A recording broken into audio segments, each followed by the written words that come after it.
इस कार्यक्रम के पुण्यार्जक हैं विद्या अर्ह गुरु भक्त परिवार, मातेश्वरी श्रीमती ज्ञाबाई, पुत्र महेश गरिमा साहू, दामाद अनुज आरती, संदीप पूजा, पुनीत रौली एवं दीपमाला, समस्त साहू कृषि फार्म, कुरवाई, जिला विदिशा, मध्य प्रदेश। बोलिए पंच परमेष्टि भगवान की, भगवान महावीर स्वामी की, परम पूज्य आचार्य गुरु श्री विद्यासागर जी महाराज की, परम पूज्य आचार्य श्री समय सागर जी महाराज की, परम पूज्य मुनि श्री योग नियम सागर जी महाराज की, परम पूज्य मुनि श्री क्षमा सुधा समता प्रमाण सागर जी महाराज। जीवन के अनमोल क्षण हम सब के लिए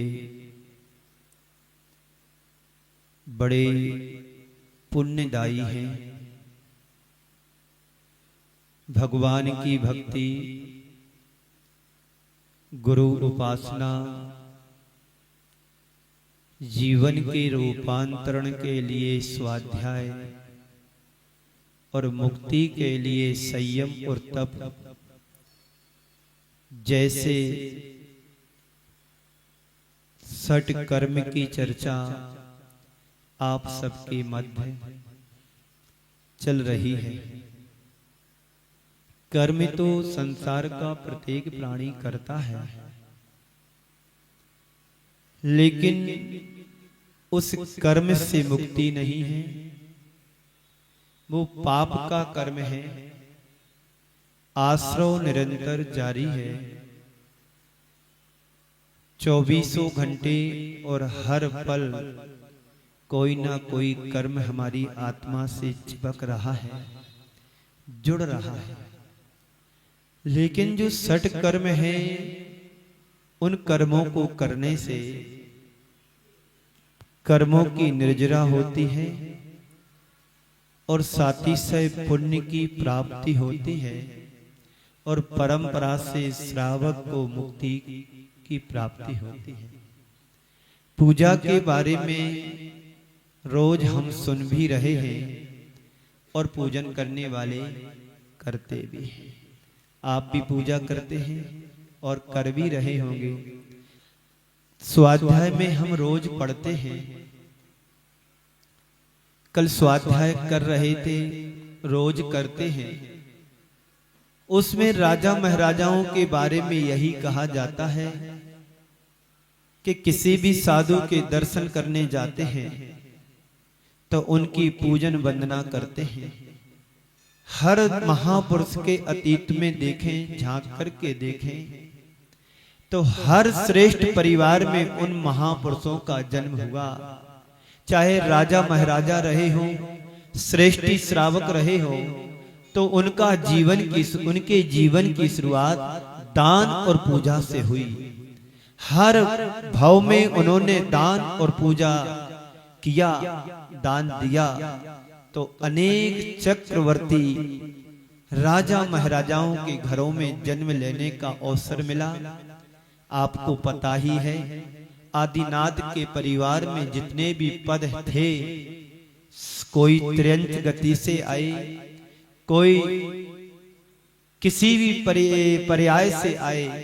तो क्यों आए? क्योंकि उनने उस पर्याय में दान और पूजा की, तो उसका परिणाम ये निकला कि एक साथ उसी भाव से जाने वाली पर्याय को प्राप्त कर लिया। जहां तक पूज्य की बात आती है तो बीत रागता है हमारे सामने 4 शब्द, पूजक, पूज्य, पूजा और पूजा का फल। तो कल मैंने कहा था कि हे भगवान, मैं आपके चरणों में इसलिए आता हूं कि कम से कम मेरा जीवन धन्य हो।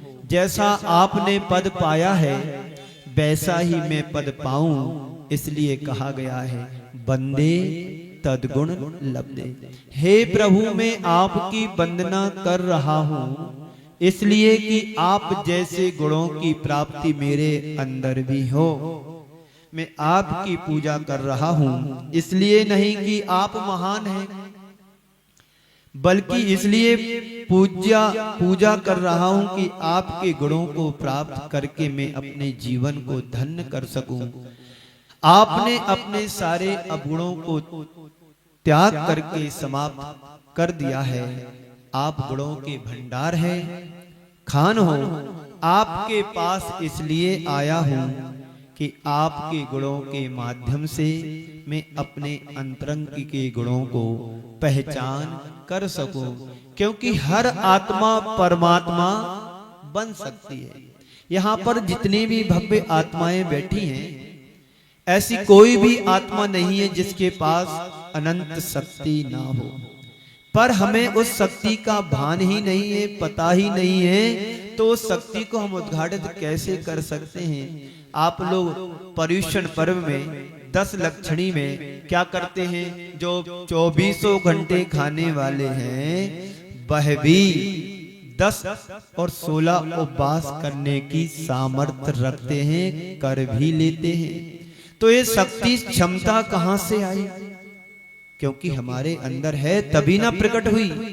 आप घर में दुकान जाना है घर से, या दुकान से घर आते हैं तो किससे आते हैं? गाड़ी से आते हैं। कोई भी कार्य करना है तो गाड़ी के बिना नहीं करते। मंदिर भी आते हैं तो आप अपने स्कूटर से आते हैं, कोई कार से आते हैं, कोई किसी तरह से आते हैं। लेकिन जब तीर्थराज सम्मेशकर जी की यात्रा करने के लिए जाते हैं तो पूरी 27 और 30 किलोमीटर की यात्रा तुम सिर्फ पैदल और पैदल ही करते हैं। तो शक्ति तुम्हारे पास है कि नहीं है, पर उस शक्ति को हम उद्घाटित नहीं करते हैं। तो ऐसे ही भगवान बनने वाली आत्मा आज भी भगवान बन सकती है, पर हमें अंदर की शक्ति को उद्घाटित करने की जरूरत है। ये सारी शक्ति पूज्यता भगवान की आराधना करने से ही आती है। जो हमारे अनंत अनंत तीर्थंकर बने हैं, कभी वह भी हमारे जैसे थे, हमारे जैसे चलते फिरते थे, खाते पीते थे, व्यापार बिजनेस धंधा सब कुछ करते थे। लेकिन जब उनके अंदर की शक्ति प्रकट हुई तो वही आत्मा भगवान बनने में समर्थ हो गई है। तो सबसे पहले हमें पूजन करना है, भगवान की आराधना करना है, भगवान की उपासना करना है। और वही उपासना तुम्हारे लिए एक दिन पूज्य बना देती है। इसलिए किसी ने कहा है, पूजा करो या पूज्य बनो। जब तक हम पूज्य नहीं बने हैं तब तक पूजा करते रहना है। और जिस दिन तुम पूजा करते करते तुम्हारे अंदर की भगवत्ता प्रकट होने लगे, समझ लेना कि हमारी पूजा सार्थक है। तो हे भगवान, आप जैसा बनने के लिए केवल इसलिए आता हूं क्योंकि आप भगवान हैं, आप अरिहंत हैं, आप त्रिलोकीनाथ हैं, आप जगत पूज्य हैं। इसलिए पूजा करने के लिए आपके चरणों में आता हूं। ऊपरी तौर पर हम पूजा करेंगे तो पूजा सार्थक नहीं होगी। पूजा हृदय से होना चाहिए, भावों में भींग करके होना चाहिए। बस पूजा कैसी हो? जैसे कवि धनंजय कवि ने पूजन की। आपकी पूजा वैसी होना चाहिए जैसे कभी पूजा आचार्य मानतुंग महाराज ने की होगी। ऐसी पूजा तुम्हारी होना चाहिए जैसे कभी आचार्य समंत्र भद्र महाराज ने प्रभु की भक्ति और पूजा की। आप ये नहीं समझना कि द्रव्य से ही पूजन की जाती है। हमारे शास्त्रों में 2 प्रकार की पूजा कही है। जो द्रव्य से पूजा कर सकते हैं वो ग्रस्त सदग्रस्त होते हैं, और जो भावों से पूजा करते हैं वो संयमी और महावृत्ति होते हैं। भगवान की पूजा भावों से भी होती है और द्रव्य से भी होती है। ग्रस्त लोग द्रव्य के द्वारा भावों को जोड़ करके पूजा करते हैं तो पूजा का फल सही मिलता है। और जो साधु संत होते हैं वो पूजा द्रव्य से नहीं कर सकते हैं, वो पूजा भावों से करते हैं। यानी भगवान के गुणों का गुणानुवाद करना भी एक पूजा का अंग कहा गया है। अब मेरे पास द्रव्य तो है नहीं, यदि द्रव्य से पूजन करेंगे तो सावध हो जाएगा, क्योंकि साधु के पास द्रव्य होती नहीं है, पैसे होते नहीं है, तो वो याचना करना पड़ेगी कि पूजन के लिए आप द्रव्य ला करके रखो। तो साधुओं के लिए, त्यागी वृत्तियों के लिए, महावृत्तियों के लिए भाव पूजा क्या है, जो भक्तियां हैं, जो पाठ हैं, जो स्वयंभू स्तोत्र है, सामायिक पाठ है, यही उनकी पूजा देव शास्त्र, देव अरिहंत देव के प्रति मानी जाती है। तो जैन परंपरा में पूजा को तो महत्व दिया है, लेकिन उनका उद्देश्य गुणों की आराधना है। हमारे यहाँ एक बहुत बड़े दार्शनिक हुए हैं, जैसे अभी नाम लिया था मैंने, आचार्य समंत भद्र महाराज, जो महान दार्शनिक थे। उन्होंने भगवान की परीक्षा ली, और भगवान सबकी परीक्षा लेते हैं। बोलो, जो कर्म उदय में आते हैं ना, वही हमारी परीक्षा के क्षण है। भक्त की परीक्षा तो हर कोई लेता है, पर भगवान की परीक्षा लेने वाले जैन परंपरा में एकमात्र हुए हैं तो आचार्य समंत भद्र महाराज हुए। उन्होंने भगवान की परीक्षा के स्वरूप में एक स्तुति लिख दी, उसका नाम है आप्त मीमांसा। वस्तुतः पूजा कोई क्रिया नहीं है, आत्मानुशासन संधान की प्रक्रिया पूजा को कहा गया है, जिसके बल पर हम अपने जीवन का बहुत बड़ा रूपांतरण कर सकते हैं। पूजा शब्द को हम गहराई से सोचें समझें तो यह शब्द पूर्ण धातु से बना है। पूजा के पू शब्द का अर्थ समझें, जिसको समझने में हमारा जीवन धन्य हो जाएगा। पू का अर्थ होता है पवित्र। पू का अर्थ पवित्र होता है। पू का अर्थ होता है उपाय या खोजना, और पू का अर्थ होता है मांजना। पू का अर्थ होता है फटकना व परिमार्जन करना। तो पू शब्द के हमारे शास्त्रों में अनेक अर्थ कहे गए हैं। पूजा वह प्रक्रिया है जो तुम्हारे जीवन को पवित्र बना दे। पवित्रता का नाम ही पूजा है। संत कहते हैं पूजा के बाद हमारे अंतरंग में पवित्रता आनी चाहिए।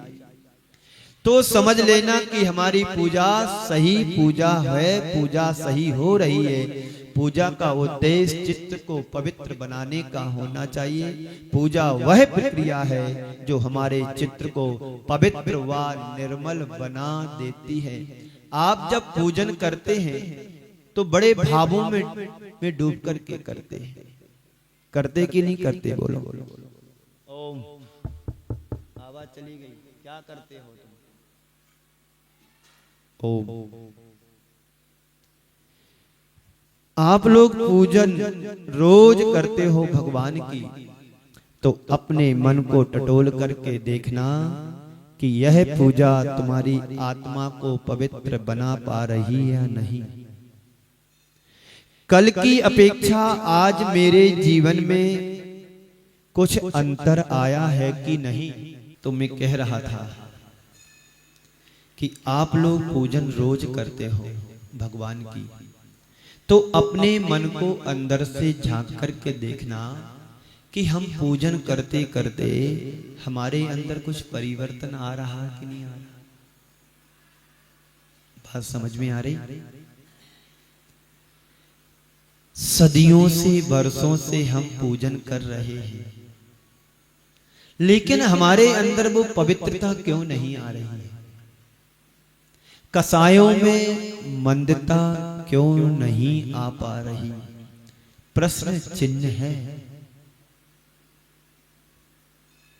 उस बात को समझो कि पूजन करते करते हमारे अंदर में मंदता क्यों नहीं आई? कसायों में जीवन में पूज्यता क्यों नहीं आई? या तो हमारी पूजा अधूरी है, या हम पूजा को ढंग से नहीं करते हैं, या हमारी पूजा हमारे द्वारा की नहीं जा रही है। तो कल की अपेक्षा आज मेरे अंदर कुछ परिवर्तन घटित हुआ है कि नहीं हुआ? तो समझना हमने पूजा का फल अभी नहीं पाया। यदि पूजा का फल नहीं मिल पा रहा है, समझना हमारी पूजा ठीक नहीं है। तो उस पूजा को सुधार करने का प्रयास होना चाहिए। आप देव शास्त्र गुरु की एक पूजा करो, पर तन्मय होकर के करो। कई लोगों का नियम होता है कि 6 पूजा करेंगे, 5 पूजा करेंगे, 4 पूजा करेंगे। कैसे करेंगे? बहुत फटाफट करेंगे। उसमें आनंद आएगा क्या? एक पूजा करो, 10 लोग मिलकर के एक पूजा करो, बड़े राग से करो, उसमें डूब करके करो, फिर देखना कितना आनंद आता है। अभी आप रविंद्र जैन की पूजन रोज सुनते हैं। एक अंधा व्यक्ति भगवान की पूजन कर रहा है, शब्दों में भाव कितना भरा है। जब वो पूजन को गाता था तो डूब करके गाता था, और वही भाव जब डूब करके निकलते हैं तो तुम्हारे शब्द मोती मंत्र बन जाते हैं। तुम बिन में व्याकुल भयो जैसे जल बिन मीन, जन्म जरा मेरी हरो करो मोह स्वाधीन। एक सच्चा भक्त भगवान का जिस दिन पूजन नहीं करता है, नहीं कर पाता है, वो बड़ा व्याकुलित होता है। एक व्यक्ति मेरे संपर्क में है, दिल्ली का रहने वाला है। एक दिन मेरे पास आया जब मैं दिल्ली में चातुर्मास कर रहा था। अंदर की व्याकुलता देखो, वो किसी काम में ज्यादा व्यस्त हो गया। उस दिन उसने भगवान का अभिषेक नहीं किया, पूजन नहीं की, तो उसने उस दिन उपवास रख लिया। दूसरे दिन मेरे पास आकर के कहा, गुरुदेव मुझे प्रायश्चित दो कि कल मैं अभिषेक पूजन नहीं कर पाया, इसके लिए मुझे कोई प्रायश्चित दो। वैसे तो मैंने उपवास रख लिया था। मैंने उससे यही कहा, यही सच्चे भक्त की सच्ची पहचान है कि आज मैंने प्रभु को अर्घ नहीं चढ़ाया, प्रभु का नहन नहीं किया, अभिषेक नहीं किया, तो मैं भी आज भोजन नहीं करूंगा। और लोग क्या करते हैं? चलता है। आज अभिषेक नहीं कर पाए तो कोई बात नहीं, आज पूजन नहीं कर पाए तो कोई बात नहीं, कर लेंगे। चलता है, ऐसा तो ग्रस्त है। ग्रस्तों के लिए तो छप छूट होती है, चलता है। ये चलता नहीं, ये हमारा प्रमाद है, जिस कारण से हम नजरअंदाज कर देते हैं, इग्नोर कर देते हैं। जितना इम्पोर्टेंट तुम्हारे लिए भोजन है, उतना ही उससे कहीं ज्यादा हमारी पूजन भी होना चाहिए। इस कार्यक्रम के पुण्यार्जक थे विद्या अरह गुरु भक्त परिवार, मातेश्वरी श्रीमती ग्याबाई, पुत्र महेश गरिमा साहू, दामाद अनुज आरती, संदीप पूजा, पुनीत रौली एवं दीपमाला। समस्त साहू कृषि फार्म, कुरवाई, जिला विदिशा, मध्य प्रदेश।